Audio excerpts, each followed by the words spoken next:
고린도전서 3장에 보면 사도 바울은 우리 그리스도인을 크게 두 가지로 구분합니다.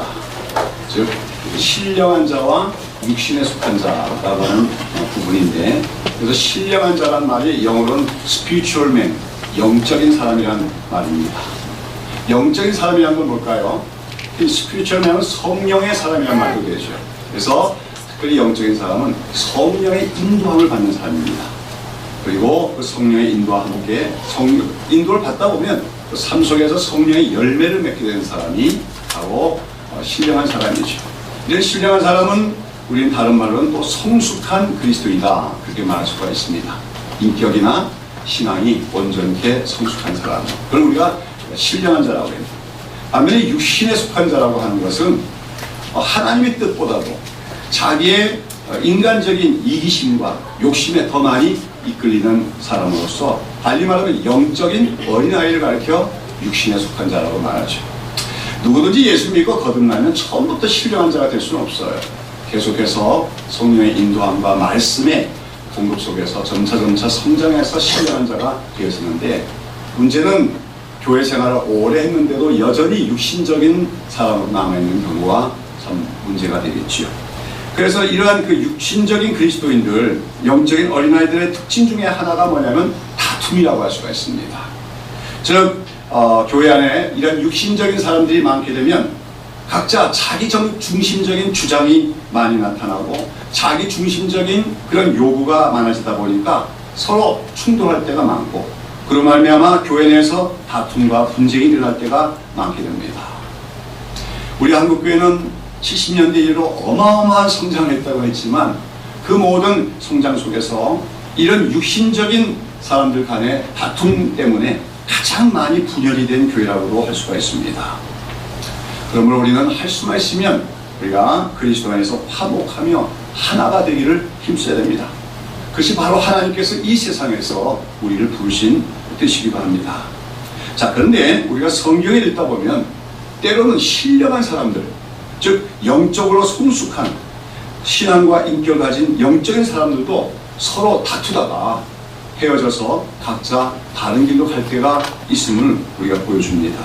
그것이 오늘 바로 우리가 읽은 사도행전 15장에 기록된 바울과 바나바의 다툼에 관한 기록입니다. 저는 성경을 읽고 연구하면 할수록 정말로 성경은 하나도 거짓됨이 없는 참된 하나님의 말씀이다, 그렇게 여겨지는 게 바로 이러한 기록들 때문입니다. 성경은 결코 믿음의 사람들이나 교회의 역사를 기록함에 있어서 어떤 실패나 어떤 죄악을 은폐하여서 과장되게 미화하려고 하지 않습니다. 때로는 믿음의 모범이라고 여겨지는 그런 인물들의 큰 실수와 범죄에 대해서도 가감없이 기록하고 있는데, 그것이 바로 성경이 진실한 하나님의 말씀을 말해주는 증거라고 할 수가 있습니다. 아무튼 오늘 우리가 읽은 본문의 39절에 보면 바울과 바나바라고 하는 그야말로 영적으로 성숙한 우리 모두의 신앙의 귀감이 되는 이 두 사람이 서로 심히 다투어 피차 갈라섰다고 하는 기록하고 있습니다. 여러분, 바울과 바나바 이 두 사람은 초대 기독교 교회에서 정말 없어서는 안 되는 너무너무 귀중한 사역자들이었습니다. 여러분이 아다시피 바나바는 초대 예루살렘 교회에서 오순절 성령 강림 후에 자기의 전 재산을 다 하나님께 바친 최초의 인물로서, 그 위에 또 그는 재물로만 하나님을 섬긴 것이 아니라 또 말씀을 잘 가르친 자로 성숙이 되어서 예루살렘 교회에서 최초의 이방인들이 모여 세워진 교회인 안디옥 교회에 말씀을 가르치는 교사로 파송했던 사람이 바로 안디옥입니다. 말하자면 바나바입니다. 말하면 바나바는 온전히 삶 전체에서 헌신된 사람이었고, 또 말씀에 대한 은혜도 있는 사람으로서 특별히 교회 안에서 신망이 높았던 사람이었다는 거죠. 그런데 이 바나바가 행한 일 중에 아주 귀중한 일이 또 한 가지 있다면, 그것은 바로 바울의 후견인 역할을 한 것이었다고 할 수 있습니다. 사도행전 9장에 보면 원래 사울이라고 하는 이름을 가지고 있던 바울의 회심의 과정이 기록되어 있지요. 그는 원래 그 당시 유대교의 아주 핵심적인 인물로서 기독교에 대해서 적대감을 가지고 교회를 핍박하는 데 앞장을 섰던 사람입니다. 그러나 주님께서는 그런 그를 복음의 일꾼으로 삼으시고자 그를 회심을 시키시고 부르셨습니다. 자, 그런데 이처럼 바울은 그런 주님의 은혜로 기독교에 대한 핍박자에서 복음 전도자로 신분이 바뀌었지만 초대교회 내에서는 특별히 예루살렘 교회에서는 그런 그를 의심의 눈으로만 바라보며 아무도 그와 교제를 하려고 하지 않았지요. 말하자면 저 사람이 원래 유대교에 속해서 기독교를 핍박하는 사람인데 저 사람이 자꾸만 자기가 기독교인이 됐다고 얘기하는 것은 거짓말이 아닌가, 혹시 우리 교회를 회파하기 위한 어떤 속임수가 아닌가, 그러면서 바울을 다들 배척했다는 것이죠. 자, 그러나 그런 가운데서도 이런 바울의 회심의 진정성을 알아보고 그를 예루살렘의 사도들과 화해 악수를 하게 하고 교제를 하도록 추선을 한 사람이 바로 바나바였다는 것이죠. 뿐만 아닙니다. 그 후에 바울은 회심하고 나서 막 열심을 내서 전도하다가 하나님의 부르심을 받고 아라비아 광야로 가서 3년 동안 그 광야에서 홀로 말하면 기도하며 주님과 교제하며 그 주님으로부터 계시들을 받는 기간을 가집니다. 그 3년의 세월은 완전히 바울이 옛사람에서 새사람으로 거듭나가지는, 또 육신의 사람에서 영적인 사람으로 변화되는 그런 과정이었다고 할 수가 있는 것이죠. 그러나 바울은 그 교회에서 아직까지도 그를 적극적으로 인정하지 않기 때문에 그는 할 수 없이 자기 고향인 다소로 내려가서 10년 가까운 세월을 말하자면 허송세월을 할 수밖에 없었어요. 그런데 그러한 그를 다시금 교회의 사역자로 사용하도록 발탁한 것이 바로 바나바였습니다. 바나바는 안디옥에서 자기가 말씀을 가르치는 사역을 하는 중에 교회가 부흥이 되고 점점 많은 사람이 오자 자기 혼자로서는 그 모든 것을 감당할 수 없음을 깨닫고 다소로 가서 바울을 데려다가 나와 함께 이 교회에서 말씀을 가르치자고 말씀을 가르치는 동역자가 되었다고 하는 것이죠. 참, 그러니까 우리가 바울은 물론 하나님의 주권 안에서 만세전부터 하나님께서 바울을 사도로 택하시고 부르신 것이었겠지만 인간적인 관점에서 말한다면 바나바가 없었다면 바울도 없었다 말할 정도로 그 두 사람은 아주 긴밀한 관계, 또 친밀한 관계를 갖고 있었던 것이 이 두 사람의 관계였습니다. 그런 가운데 또 어떤 일이 있습니까? 사도행전 13장에 보면 이 두 사람이 안디옥 교회에서 말씀을 가르치는 동역자로 일을 하던 중에 성령님께서 지시를 하셔서 이제 안디옥 교회는 그 기독교 역사 최초로 이제 선교사를 파송하게 되어집니다. 바로 그때 바울과 바나바가 함께 제1차 전도여행을 나가게 되었고, 또 나가서 많은 이방인들에게 복음을 전하고 교회를 세우는 그런 놀라운 성과를 거두고 돌아오게 되어지죠. 근데 우리가 그 사도행전 13장 또 14장에 있는 그 제1차 전도 여행의 기록을 자세히 살펴보면 이 제1차 선교 여행 팀의 원래 팀장이 원래는 누구였냐면 바나바였다는 것을 알 수가 있어요. 그래서 이름이 나올 때 바나바와 사울이라고 하는 바울 이렇게 나오는데, 근데 점차 그 리더십이 바울에게로 옮겨져 가는 것을 우리가 볼 수가 있습니다. 이것은 바울의 영적인 리더십이 뛰어난 점도 있었지만 그만큼 바나바가 자기의 기득권이나 권리를 주장하지 않고 그 성령의 인도하심에 순종하는 사람이었다는 사실을 우리에게 보여주는 거지요. 그렇지 않습니까? 여러분, 사실 바울은 인간적인 측면에서 바나바가 없었다면 초대교회에서 인정을 받기 어려운 사람이었습니다. 그런 그를 바나바가 발굴해서 교회 소개를 해주었고, 또 교회의 사역에서 볼지라도 바울보다 10몇 년이나 먼저 교회에서 사역을 한 사람이 바나바였습니다. 사역에서 대선배죠. 그런데도 바나바는 자신의 그런 경력과 자신의 그런 공로를 내세우지 않고 하나님께서 바울을 점점 리더로 세우는 것을 인정하고 그의 오히려 리더십에 따랐다고 하는 것.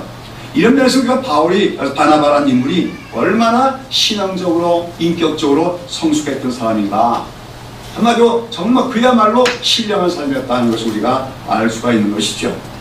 바울도 마찬가지죠. 그는 기독교인으로 회심하기 전에도 유대교에서 대단한 지식과 열정을 가졌던, 그래서 비록 그릇된 방향 이겨냈지만 하나님께 대한 열심이 대단했던 사람이었습니다. 그러나 그런 그가 주님을 만나 완전히 자아가 깨어지고 새 사람이 되었습니다.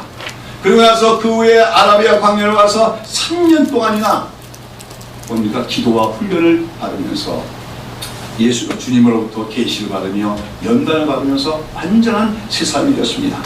그러니 이 바울 역시 철저히 변화되고 인격적으로 성숙해진 그야말로 신뢰하는 사람이 아닐 수가 없었어요. 그런데 그런 두 사람이, 그런 바나바와 바울이 어떻게 했다고요? 서로 다퉜다는 겁니다. 자, 오늘 보면 39절에 보면 이 사람들이 얼마나 다퉜다고 했습니까? 심히 다퉜다고 했어요. 아마 막 얼굴에 그냥 얼굴이 붉어져 가면서 서로 손가락질 하면서 당신은 그건 옳지 않아, 그러면서 서로 아마 격렬하게 논쟁을 하며 다퉜던 것 같습니다. 자, 그리고 그렇게 심히 다투다가 어떻게 되었다고요? 우리 그만하자, 교인들이 보고 있는데 우리 그러지 말고 화합하자 그랬습니까? 안 했죠. 그래서 심히 다투다가 마침내 피차 갈라섰다고 했습니다. 무슨 말입니까? 당신은 당신 길로 가시오, 나는 내 길로 가겠소 하고 서로 결별을 했다고 하는 말입니다. 자, 그러면 이 두 사람은 왜 그랬습니까? 무엇 때문에 이 두 사람은 그렇게 심히 다퉜습니까? 그것은 마가라고 하는 청년을 이제 2차 전도여행을 가는 데 있어서 그를 데리고 가느냐 마느냐의 문제 때문이었습니다. 어떻게 보면 그렇게 대단한 문제가 아닙니다.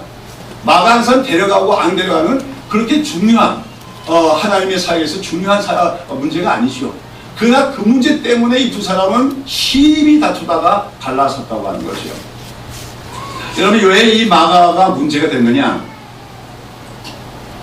사도행전 13장의 기록에 보면 바울과 바나바가 이제 그 1차 전도를 나갈 때 이 마가라고 하는 청년이 처음부터 동행했는지 아니면 중도에 합류했는지 몰라도 여하튼 1차 전도팀에 합류가 되었습니다.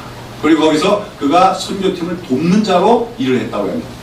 그런데 아마 그는 그 선교팀에서 돕는 자로서 역할을 하다가 중도에서 반비례라고 하는 곳에서 무엇입니까?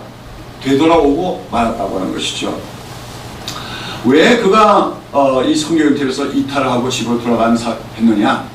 우리가 확실하지는 않지만 아마도 그 전도여행 길이 너무 힘들고 고되고 어려운 일이 많으니까 그만 중도 하차를 한 것으로 보입니다. 무슨 꼭 몸이 아프거나 병이 있거나 그 사고가 나서가 아니라 힘드니까 난 못하겠어 하고 그냥 그만둔 것 같아요. 우리가 이제 이 마가라는 사람이 어떤 사람인가 이해하면 조금 이해에 도움이 되는데, 우리가 마가의 다락방이라는 말을 많이 하지 않습니까? 마가의 다락방이 많이 모일 때 몇 명이나 모였어요? 사람이 120명이 모였어요. 그러니까 여러분, 다락에 120명 정도가 모일 정도라면 굉장히 큰 다락입니다. 그런 그 큰 다락이 있는 집이라 그러면 저택이에요. 그거는 큰 저택이에요. 그 저택에 사는 사람이 바로 마가입니다. 그러니까 마가는 부모님으로부터 많은 재산을 물려받은 큰 부자입니다. 그리고 어릴 때부터 무슨 고생을 하지 않고 그냥 정말 가난의 어려움을 모르고 또 큰 힘든 일을 하지 않고 자란 사람이 바로 마가였다고 하는 거죠. 근데 이제 우리가 성경에 보면 이 바나바와 바울이 삼촌과 조카 사이입니다. 근데 바나바도 원래 큰 부자였지요, 레인으로서. 그래서 아까도 얘기한 것처럼 초대교회가 시작됐을 때 자기 전 재산을 팔아서 하나님께 바쳤던 사람이 바나바입니다. 근데 역시 이제 그 마가의 집안도 큰 부자였고, 그래서 마가 역시 뭡니까? 그러나 우리가 그 마가의 다락방이 그처럼 기도의 처소로 쓰이는 거 봐서는 이미 오래전부터 마가는 초기부터 예수를 믿었고, 또 자기의 모든 물질과 그런 그 장소를 교회에 제공할 정도로 헌신은 되어 있던 사람이라고 하는 거죠. 그러나 마가는 힘든 걸 모르고 살았기 때문에 전도여행 나가니까 뭐 먹는 것 편하겠습니까? 잠자는 것이 편하겠습니까? 또 때로는 어떤 핍박하는 사람도 있지요. 이런 일을 당하니까 그러면 도중에 또 중도에서 도중 하차하고 돌아왔다고 하는 것이죠. 자, 이런 마가를 이제 2차 전도여행 때 같이 데리고 갈 것인가? 데리고 가지 말 것인가? 여기에 대해서 바울은 어떤 입장을 취한 겁니까?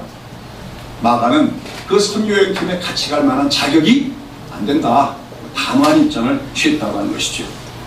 바울은 아마 이렇게 얘기했을 것입니다.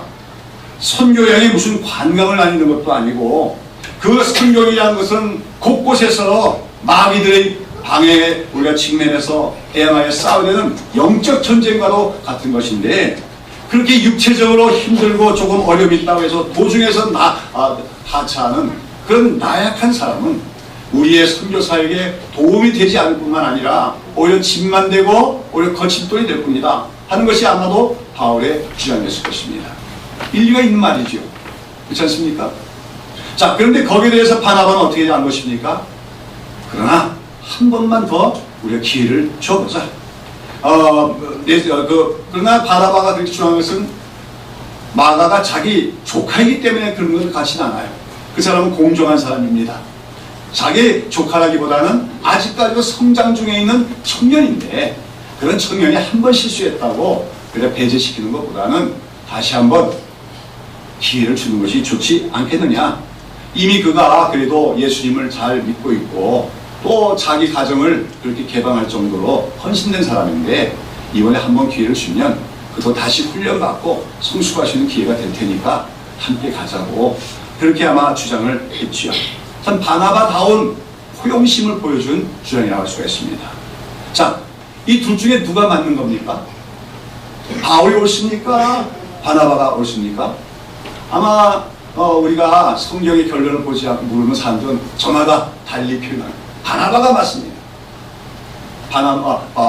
바울이 맞습니다. 그것 때문에 또 교회를 싸울지도 모르겠네요. 그러나 우리가 어떻게 보면 바나바도 맞고 바울도 맞는 겁니다. 바울은 원리에 충실된다는 거죠. 우리가 하나님을 일하는데도 질서가 있어야 되고 규칙이 있어야 된다는 겁니다. 틀린 말 아닙니다. 그러나 바나바는 우리가 한두 번 실수한 사람도 포용하는 것으로서 우리가 일을 해내야 한다는 것도 맞다고 하는 것이죠. 그러나 그 두 사람의 주장이 다 각기 자기에는 옳은 주장이었지만 아무튼 서로 다툼이 생겨서 이 두 사람이 정말로 신앙과 인격에서 많은 사람이 우러러보는 그 두 사람이 어떡합니까? 심히 다투었고, 그런 문제로 말미암아 결국은 서로 화합하지 못하고 따로 갈라서고 말았다는 것입니다. 저는 이렇게 모든 그리스도인들에게 참 귀감이 될 만한 이 바울과 바나바 두 사람이 이렇게 심히 다투었던, 그래서 서로 딴 길로 나갔던 그 이야기를 가지고 몇 가지로 생각을 해볼 수 있다고 생각합니다. 제일 먼저는 우리가 이 바울과 바나바 두 사람은 정말 그야말로 신령한 사람들입니다. 인격적으로나 신앙적으로나 다른 사람들을 잘 가르치고 인격적 감화주기에 부족함이 없는 그런 믿음의 사람들이었지만, 우리가 알게 될 것은 어느 누구도 이 땅에서 완전히 성화를 이룬 사람은 한 사람도 없다 하는 사실을 이 사건에서 먼저 깨달아야 될 줄로 믿습니다. 여러분, 예수님을 빼고 이 땅에 사는 사람들 중에서 제 아무리 천주교에서 성인이라는 말을 표현하고 있지만 성자로 그렇게 꼽히는 사람마저도 다 불완전한 죄인임을 우리가 기억해야 돼요. 그 불완전 속에서 자기 개인적인 단점이나 결함이 아직도 남아있을 때가 많고, 그것이 표출될 때가 있다고 하는 것입니다. 그러면서 때로는 서로 성숙하기에 웬만한 문제 가지고는 다투지도 않은 사람들이 때로는 사소한 문제, 사실 마가를 데리고 가느냐 안 되느냐는 큰 문제가 아니에요. 무슨 진리의 문제가 아니잖아요. 무슨 절대 진리를 지켜야 되는 문제도 아니잖아요. 그건 한쪽이 양보해주면 그냥 끝나는 문제입니다. 그러나 그것 때문에 둘은 심히 다퉜다 하는 것은 바울과 바나바가 비록 성숙한 사람들이었지만 그들 자신도 또 어떤 면에서는 단점과 결함이 있었음을 우리에게 말해주고 있다고 하는 것입니다. 여러분, 우리가 인정해야 될 것은 이 두 사람이 여기서 다퉜지만 그 두 사람은 모두가 주님을 사랑하는 사람들이었습니다. 복음에 대한 열정이 있는 사람이고 하나님께 철저히 헌신된 사람들이었어요. 그건 우리가 부인할 수 없어요. 그러나 우리가 이 다툼 속에서 발견하는 것은 바울에게는 바나바와 같은 포용심이 부족했다는 것입니다. 또 바나바는 또 바울과 같은 어떤 겁니까? 원리에 충실됨이 부족했다고도 볼 수가 있는 것이죠. 그러니까 두 사람이 다 옳기도 하지만 두 사람 다 또 단점이 있기도 했다고 볼 수가 있는 것입니다. 그래서 저는 이후에 어떻게 됐을까? 제가 성경을 쭉 살펴보는 가운데는 이 두 사람이 그렇게 서로 좀 씁쓸하게 헤어진 후에 아마 두고두고 자기들이 헤어졌을 때 이전에 서로 다퉜던 그 문제를 가지고 좀 많이 속상해하면서 고민을 했을 것 같아요. 또 반성됐을 것 같아요. 그러다가 어쩌면 바울은 바울대로, 바나바는 바나바대로, 그래, 나는 바나바처럼 좀 더 포용심이 있어야 되는데 바울은 그렇게 깨달아갔을 것이고, 바나바는 바나바대로 가자.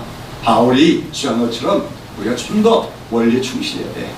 이렇게 서로 생각하면서 자기들의 단점을 깨닫고 더 성숙해지는 그런 계기가 되었을 것으로 저는 미로 생각을 하게 되어집니다. 그렇습니다.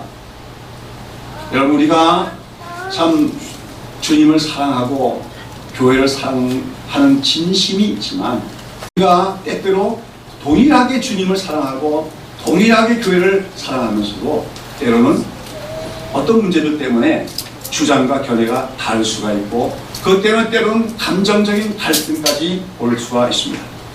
그때 우리는 먼저 생각해야 될 것이, 먼저는 오늘 이 기록처럼 바울과 바나바와 같은 믿음의 사람들도 서로 심히 다툴 때가 있었다 하는 사실을 보면서 우리도 그래도 괜찮다는 얘기는 아니라 적어도 우리를 너무 심하게 자책할 필요는 없다고 하는 것입니다. 부부간에도 일생 동안 싸우다가 인생 끝나는 거 아닙니까? 어쩌면 우리는 일생 동안 옆에 있는 사람과 늘 다투다가 우리 인생이 끝나는지 몰라요. 그러나 이거는 우리는 다툼으로 끝나는 것이 아니라 그 다툼이 나에게 또 하나의 인생의 교훈이 되어지고 신앙의 발전의 계기로 되어줄 수 있는 우리가 되어야 될 줄로 믿습니다. 우리 성도들은 지혜로운 사람이 되어야 돼요. 지혜로운 사람이란 뭐냐면 한 번의 실패 때문에 좌절하거나 그냥 망각하는 것이 아니라 실패의 경험을 통해서 배우고 깨닫고 반성하고 변화되는 계기를 삼을 수 있는 사람, 죽기 전까지 변화되어가는 사람, 그것이 바로 지혜로운 사람인 줄로 믿습니다. 바울과 바나바는 둘 다 훌륭한 사람입니다. 또 그들의 주장은 다 각기 일리가 있습니다. 그러나에도 불구하고 그들은 각각 또 나름대로의 단점과 결점이 있었는데 이러한 다툼을 통해서 그들은 자기의 단점을 발견하게 되었고 더욱더 성숙하게 되었음을 우리는 이 두 사람으로부터 배워야 된다. 그것을 배우는 지혜가 우리가 있게 되어 주고 있는 것입니다. 다음으로 우리가 이 바울과 바나바의 다툼은 이렇게 보면 모양새가 참 좋아 보이지 않죠. 어쩌면 많은 교인들이 그걸 보고 있었는지 모릅니다. 그렇죠? 바울과 바나바 막 서로 소리를 크게 내면서 서로 다투다가 마침내 당신은 그 길로 가시오. 나는 이 길로 가 있어. 이렇게 결정을 내릴 때 사람들 좀 실망한 사람도 있을 거예요. 아유, 바울과 바나바 선생님이 저렇게까지 서로 다투다가 서로 화합하지 못하다니. 그러나 우리는 그 두 사람의 그 다툼이 겉보기로는 그렇게 참 좋아 보지 않아도 그러나 그것이 사실은 하나님의 섭리 안에서 일어나는 일일 수도 있었음을 알아야 된다는 것입니다. 여러분, 바울과 바나바는 심히 다투고 헤어져서 각기 다른 길로 선교 여행을 나갔지만 결과적으로는 더 넓은 지역에 복음을 전파하는 그런 결과를 가져갔다고 할 수가 있습니다. 그리고 그 과정에서 사실은 하나님께서는 이렇게 생각하시는지 모르겠어요. 하나님의 입장에서는 이 두 사람은 같이 가지 않아도 된다는 거예요. 한 사람 한 사람이 충분히 또 하나의 선교팀을 이끌어갈 만한 그런 역량을 가진 사람들이기 때문에 하나님은 두 사람이 헤어져서 딴 길로 가게 하시고자 그런 다툼을 허용하셨다고 볼 수가 있다고 하는 것입니다. 우리가 그럴 때 볼 때 이것은 파괴적인, 죄악적인, 또 마귀가 주도하는 분열이 아니라 뭐예요? 생산적인 분열이다. 창조적인 분열이다. 선한 분열이었다고 명할 수가 있는 것입니다. 그렇습니다.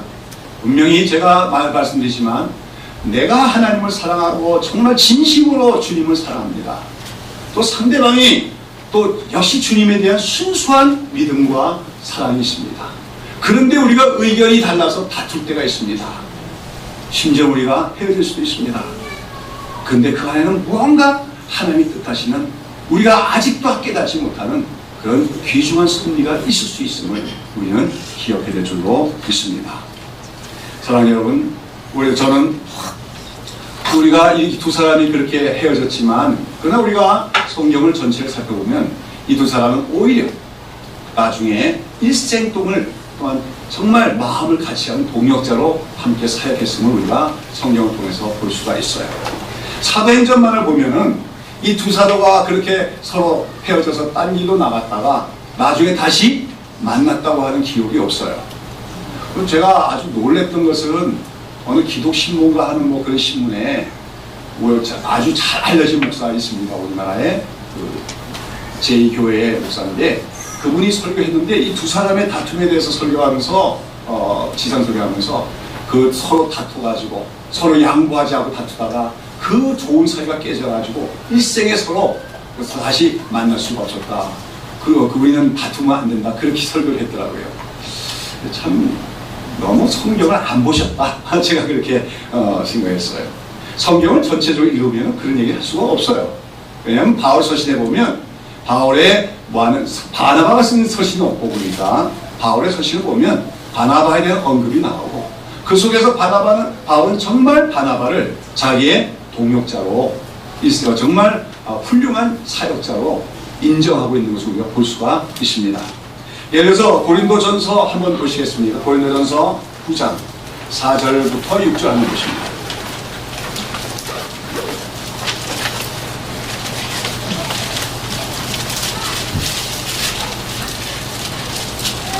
고린도전서 9장 4절부터 6절 제가 읽을게요. 우리가 먹고 마시는 권이 없겠느냐? 우리가 다른 사람들과 사도들과 주의 형제들과 게바와 같이 자매된 아내를 데리고 다닐 것이 없겠느냐? 어찌 나와 바나바만 일하지 아니할 권이 없겠느냐? 그랬습니다. 무슨 말입니까? 바울은 아시다시피 복음 전도를 하면서도 교회로부터 뭘 받지 않습니까? 생활비를 받지 않았습니다. 왜요? 혹시라도 자기가 복음 전하는 것이 돈 때문에 한다고 하는 오해를 받지 않기 위해서 어떻게 했습니까? 소위 자비랑 선교했습니다. 그는 원래 랍비면서 랍비 교육을 하면서 천막을 만드는 장막 짓는 일을 전문직으로 배웠습니다. 그래서 그는 도시에 머물 때마다 천막을 만들어서 밤에는 천막을 만들고 그래가지고 그것을 팔아서 그것으로 자기 선교팀의 비용을 쓰고 더 나아가서 그거 가지고 구제까지 하면서 선교했던 것이 바울의 선교 모델입니다. 그러나 그 자비랑 선교가 모범답안은 아니에요. 모든 선교사가 그래야 된다. 오늘 모든 복음 전도자가 자비랑을 해야 된다. 그걸 보여주는 건 아닙니다. 단지 바울은 그만큼 조금이라도 오해를 받지 않기 위해서 복음 사역에 방해가 되지 않기 위해서 그렇게 이중적인 수고를 하면서 자비랑 선교를 했다는 거예요. 그런데 우리가 보니까 그러한 자비랑 선교를 바울만 한 게 아니라 누구도 했어요? 바나바도 했다는 얘기입니다. 그래서 바울이 얘기하는 거죠. 어찌 나와 바나바만 일하지 아니할 권이 없겠느냐. 제가 이것만 봐서는 바나바도 어쩌면 바울처럼 독신을 살았을지도 모르겠다 생각도 합니다만 그렇지 않습니다. 아무튼 바나바는 바울처럼 그도 자비한 선교를 하면서 복음을 전했던 것 같아요. 이것은 무슨 얘기입니까? 비록 사도행전에는 그 두 사람이 만났다는 기록이 없지만 그 두 사람이 언젠가 다시 만났다는 게 확실합니다. 그리고 또 자기 친대 사역에 대해서 교회의 사역에 대해서 함께 얘기하는 가운데 바나바요, 우리가 복음을 정말 오해가 없이 순수하게 전하려면 자비랑을 하는 것이 옳지 않겠냐. 그랬더니 바나바가 어떻게 합니까? 맞소, 바울 형제요. 나도 그렇게 생각합니다. 해서 아마 두 사람이 뜻을 같이 해서 그렇게 한 것인 것 같아요. 여러분, 복음을 전하는 자가 그냥 교회로부터 생활비를 공급받으면 좀 쉽죠. 그렇잖아요. 생활에 안정이 있으니까 복음 전하는데 그만큼 장애물이 없지요. 그러나 자기가 생활비도 구해야 되고 모든 비용도 마련해야 되는 자비령을 하는 선교한다는 것은 그만큼 더 많은 힘이 드는 사역이지만 그들은 복음의 순수성을 위해서 자비랑으로 선교하기로 마음을 같이 했던 정말 마음과 뜻이 통하는 동지였다고 할 수가 있는 것이죠. 그래서 우리가 이런 기록을 보면 그 바울과 바나바는 그 이후도 좋은 관계를 유지했다. 다투긴 했지만 아까도 얘기했처럼 그 다툼을 오히려 뭡니까? 반성하는 계기로 삼고 서로 그래 바울의 바울은 바울대로 바나바의 포용심을 배우고자 했을 것이고 바울은 또 바나바는 바울의 그런 원리에 충실한 점을 배우고자 노력하는 가운데 또다시 더 좋은 만남으로 만났고 일생 동안 서로가 서로에게 거울이 되어주는 친구 사이로 일생 동안 같이 사역했다고 볼 수가 있다고 하는 것이죠. 여러분, 이러한 두 사람의 관계 일시적으로 다퉜지만 나중까지 오래가는 믿음의 동지로 친구로 봤던 그 아름다운 관계, 이것이 바로 선한 다툼의 그 결과라고 할 수가 있는 것이죠. 이거는 그 동기가 중요하다는 겁니다. 무엇 때문에 다투었냐는 거예요. 내 고집을 위해서, 내 이기심을 위해서, 내 이득을 위해서가 아니라 정말 주님을 위해서, 복음사역의 효율성을 위해서, 교회를 위해서 진심으로 다퉜다면, 진심으로 주장하다 다퉜다면 나중에 하나님이 그 모든 상처도 아물게 하시고 더 좋은 관계로 발전시켜 줄 수 있다. 그리고 또 그렇게 헤어진 결과 그 두 사람은 각기 자기 영역에서 또 열심히 복음을 전함으로써 더 많은 지역에서 복음이 전해지는 결과를 갖고 오겠다. 이것이 우리가 하나님의 섭리임을 기억해 줄 줄로 믿습니다. 이뿐만 아니에요. 오늘 이 문제거리가 됐던 마가라고 하는 청년도 마찬가지입니다. 아마 마가는 참 쑥스러웠을 거예요. 그렇죠? 자기가 자기 때문에 문제가 발생한 거 아닙니까? 자기가 사고 쳤기 때문에 그 위대한 두 사도가 서로 다투고 하는 거 보면서 정말 민망했을 것입니다. 그래서 2차 전도 여행 때는 마가가 어떻게 했을까요? 예전 같으면 또 가다가 되돌아오고 말았을 마가가 아마 바울을 생각하면서 미안한 마음이라도 끝까지 고통을 참으면서 2차 전도 여행을 잘 수행해냈을 줄로 믿습니다. 그런 결과 마가는 어떻게 됐습니까? 여러분, 놀랍게도 이 마가는 바울의 마지막 사역 단계 가면 가장 충성스러운 교회 일꾼으로 남아있는 것을 우리가 볼 수가 있습니다. 여러분, 빌레몬서 1장 24절에서 바울은 그 마가를 가리켜서 나의 동역자라고 말합니다. 한때는 그 친구는 그 무슨 기공자처럼 자라가지고 어려움도 모르고, 그렇죠? 나약한 친구이기 때문에 선교여행 같이 갈 수가 없다고 거절했던 그 마가를 나의 동역자라고 칭하고 있습니다. 무엇보다도 사도 바울이 이제 로마 감옥에 갇혀서 순교를 앞두고 있는 상황에 기록한 디모데후서 4장 11절에서는 이렇게 말합니다. 누가만 나와 함께 있느니라. 네가 올 때 마가를 데리고 오라. 저가 나의 일에 유익하니라. 그렇게 얘기하고 있습니다. 디모데후서를 보면은 대만은 세상을 사랑하여 나를 떠났고 그런 말이 나와요. 여러분, 그때 로마 제국의 네로 황제가 기독교를 핍박하기 시작하자 많은 사람들이 교회를 떠나갔습니다. 신앙을 버렸습니다. 그 가운데는 바울의 사역에 함께 열심으로 동참했던 대마와 같은 사람들도 있었는데 그들이 다 세상 사랑하여 왜? 떠나가고 많습니다. 이제 바울의 옆에는 사람들이 잘 없어요. 쓸쓸해합니다. 이제 노인에 된 데다가 감옥에 갇혀있고, 그런 가운데 바울은 뭐라고 합니까? 마가를 데리고 오라. 저가 나의 일에 유익하니라. 마가는 핍박이 있고 환난이 있음에도 불구하고 그 노사도가 있는 감옥으로 올 준비가 되어 있는 그 헌신된 사람이었다는 것이죠. 뿐만 아니죠. 이 마가는요, 우리가 마가복음이란 공간복음서 있지 않습니까? 바로 마가가 기록한 건데, 이 마가복음은 베드로 복음이라고 불러요. 왜냐하면 그 마가복음이 내용이 다 베드로가 진술해서 마가 받아 쓴 걸로 여겨졌는데, 아무튼 이 마가는 나중까지 헌신하여서 이런 귀중한 기록들도 다 남겨놓는 그런 공로를 교회에 끼치는 인물로 남게 되었습니다. 오히려 바울과 바나바의 다툼이 누구에게 약이 된 겁니까? 마가에게 약이 됐던 거죠. 자기 한 사람 때문에 그 친구, 정말 절친한 친구인 두 사람, 정말 모든 성도들의 그 우르렁을 받는 두 사람이 힘이 다투고 헤어지는 모습 때문에 아마 마가는 너무 마음이 좀 불편하고 고통스러웠을 것입니다. 거기서 그는 어떻게 하면 성숙해 나갔고 나중에 정말로 기독교 교회에서 없어서는 안 될 인물로 성장하게 되었더라. 할렐루야. 이게 하나님의 뜻입니다. 우리는 다 연약하고 우리는 다 부족함이 있어요.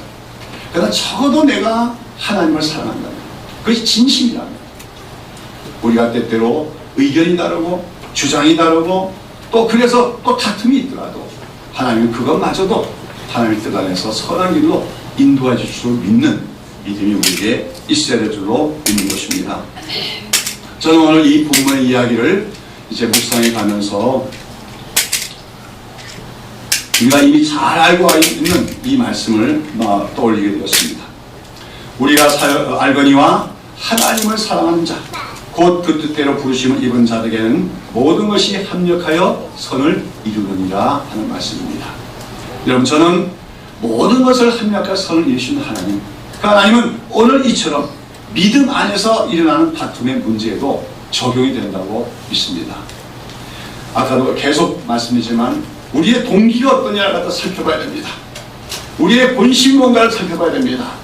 내가 정말로 하나님을 사랑하고 있다면, 내가 정말로 내 이기적인 욕망과 이기심 때문에, 이기적인 그런 주장 때문에 내가 어떤 주장을 강하게 한 것이 아니라 그것이 하나님께 유익이 된다고 생각했기에 하나님을 사랑하기에 주장했는데, 또 상대방도 나름대로 하나님을 사랑하는 마음 속에서 다른 주장을 했고, 그것 때문에 우리 가운데 다툼이 생겼다면 하나님은 그 모든 것도 합력하여 선을 이루어주시는 분이다. 왜요? 하나님 우리의 중심을 보시기 때문에. 그것을 믿는 저희들이 되기를 바랍니다. 사실 한국교회는 수많은 다툼이 분열이 있고 다툼과 분열이 있었어요. 그리고 다투고 분열 때마다 제가 저번에 설교했지 않습니까? 하나님은 누구 편이신가 하는 그런 설교했지 않습니까? 다툴 때마다 사람들은 각기 다 하나님은 우리 편이라고 서로 주장합니다. 그러나 제가 볼 때는 수많은 다툼들을 보면 하나님은 그 어느 편도 아닙니다. 왜요? 다 자기 욕심들, 자기 기득권 문제, 이런 것 때문에 다투고 있기 때문에 하나님이 그들의 편이 될 수가 없지요. 그러나 오늘 바울과 바나바는 경우가 달랐다는 겁니다. 바울이나 바나바나 자기가 어떤 이득을 얻고 자기가 뭔가 이기적인 그 이유를 가지고 주장했던 것이 아닙니다. 어떻게 하면 주님께 더 영광이 되는가, 어떻게 하면 복음사에게 더 효과가 되는가 하는 그 동기에서 그들이 서로 주장하고 다투고, 그래서 심지어 갈라서기도 했지만 하나님은 그 두 사람을 모두가 각기 감기 속에서 좋은 열매를 맺도록 역사하시고 그 두 사람도 더 성숙해지도록 축복하신 것, 그것이 바로 우리가 믿는 하나님의 선하심, 하나님 섭리하신 하나님이심을 우리는 기억해야 될 줄로 믿습니다. 사랑하는 여러분, 저는 오늘 여러분 앞에서 제가 사임하는 얘기를 광고를 했습니다만, 제가 왜 사임하게 됐는가는 어렴풋이 짐작하는 분도 있을 것입니다. 제 개인적인 신상의 이유도 있습니다. 그러나 결정적인 것은 솔직하게 말하면 교회 이전 문제와 관련해서 제가 그런 결정을 하게 되었습니다. 아마 여러분 아시겠지만 공동회의까지 제안됐다가 우리가 공동을 치지 않았습니다만, 그 공동회의에 제안됐던 그 제안은 사실 여기서부터 조금 거리가 먼 곳으로 가서 여러 가지 환경적으로 조금 불편해지는 그런 환경 속에서 우리가 새로운 장소에서 한번 신앙의 쇄신을 꾀해보자 하는 그런 안이었습니다. 제가 처음에는 그 안을 듣고 이건 아니다, 교인들이 거기 가려면 좀 힘들지 않겠나, 접근성이 없지 않나, 그런데 저도 처음에는 아니라고 생각했습니다만, 그러나 곰곰이 생각할 때, 주어지는 말씀을 통해서 생각했을 때 이것이 하나님 주신 기회라고 저는 생각을 했어요. 왜 그랬겠습니까? 여러분, 최근에 저희가 한 설교들을 여러분 얼마나 여러분이 묵상하시면서 마음이 새겨봤습니까? 제가 금년 들어서 쭉 설교한 것 속에서는 우리가 이런 식으로 가면은 영적으로 계속해서 침체되고 나갈 것이라고, 이렇게 하다가는 우리가 다 영적으로 도저히 회복될 수 없을 지경까지 갈지도 모른다고, 한국교회 전체가 그렇고 그런 속에서 우리 새벽에 있을 교회가 그렇고, 특별히 오늘 교회 사역하고 말씀을 전하는 저 자신이 그렇다고 하는 얘기를 제가 아마 누누이 해왔습니다. 정말 돌이킬 수 있는가? 회복될 수 있는가? 저에게는 그것이 정말 생사에 걸린 문제가 다름이 없었습니다. 그러다가 정말 여러 가지 면에서 불편해지는 환경으로 가는 것, 그것이 어쩌면 하나님이 제시해주는 새로운 기회일 수가 있다. 여러분, 인간은 그렇잖아요. 환경에 따라서 움직이는 게 인간이에요. 내가 있는 곳이 또 변화됐으면 좋겠지만 때로 환경이 바뀌어야 생각이 달라지기도 하는 것이, 자세가 달라지는 것이 우리 인간이기도 합니다. 말하자면 우리가 좀 불편해지고 힘들어지고 그런 환경에 들어갈 때 우리가 무릎 꿇지 않을 수 없잖아요. 더 기도하지 않을 수가 없잖아요. 그렇게 해서라도 내가 살아나고 교회가 살아나길 바랬던 것이 저의 생각이었고, 그래서 저는 조금 불편하다는 것이라고 여겨지는 그곳을 가는 것이 옳겠다 생각했습니다만은, 제가 이렇게 다 일일이 여러분에게 물어보진 않지만 제가 대충 듣기로는 더 많은 교인, 우리 교우들은 그처럼 거리가 멀어지고 여러 가지 환경적으로 불편한 곳으로 가는 건 일종의 모험인데, 그런 모험을 하기보다는 현재 있는 우리가 있는 자리에서 쇄신을 하고 새롭게 되려고 다시 한번 노력하는 게 좋지 않겠냐 하는 그런 생각들을 갖고 있다는 생각을 들었습니다.